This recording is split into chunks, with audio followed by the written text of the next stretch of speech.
O assunto da aula de hoje é termologia. O grupo é formado por Santos Lima, Holanda e Liana Maia, mas a Liana Maia não pôde comparecer hoje por conta de problemas de saúde.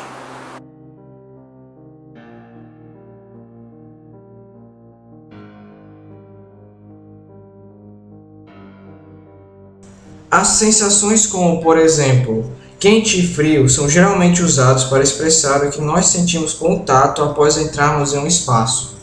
É o que chamamos de sensação térmica.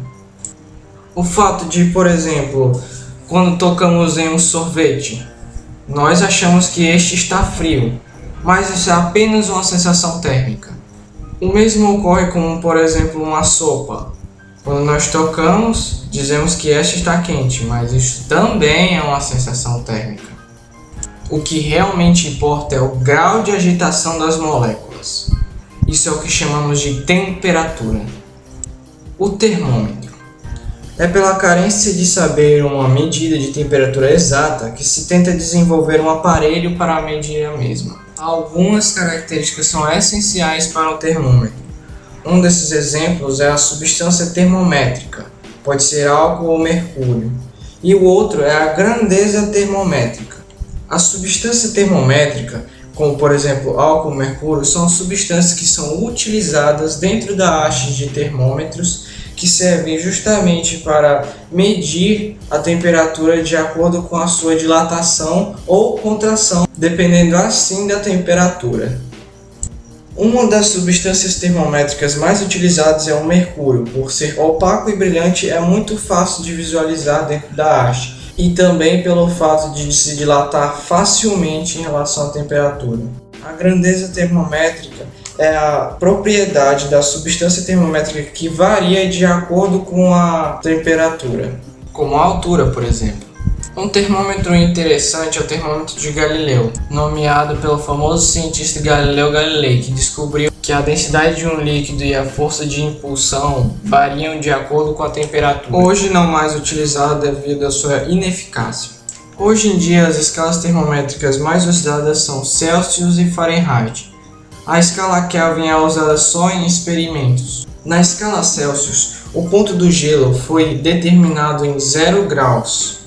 E o ponto de ebulição da água ou o ponto do vapor foi dado 100 graus, ou seja, de 0 a 100, uma medida centígrada.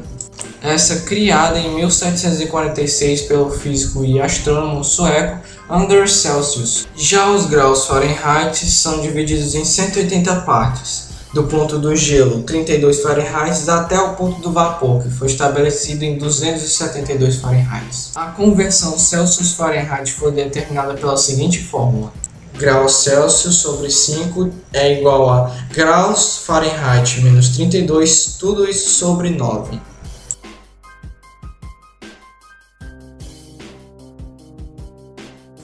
A temperatura de um sistema varia de um valor inicial θ1 para um valor final θ2 em um determinado intervalo de tempo. A variação de temperatura Δθ é a diferença entre o valor final e o inicial. A variação é positiva se a temperatura aumentar, negativa se a temperatura diminuir e nula se a temperatura permanecer constante. Existem vários tipos de termômetros que diferem pela grandeza termométrica.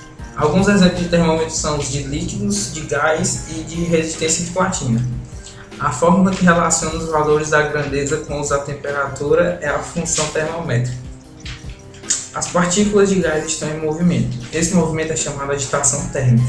Cada partícula possui energia cinética. A soma de todas as energias cinéticas resulta na energia térmica. O físico irlandês William Thomson, Lord Kelvin, observou que a pressão de um gás rarefeito diminui 273,15 avos do valor inicial, quando é resfriado de 0 graus Celsius a menos 1 grau Celsius. Ele concluiu que se o gás não mudava de estado a 273,15 graus Celsius, sua pressão seria nula a menos 273,15 graus Celsius. Esse estado em que a pressão é anulada ficou conhecido como zero absoluto. Apesar de várias tentativas, nunca conseguiram alcançá-lo. A temperatura de um corpo se aproxima do zero absoluto quando a energia cinética das moléculas tende ao valor finito chamado energia do ponto zero, apesar de não ser nula.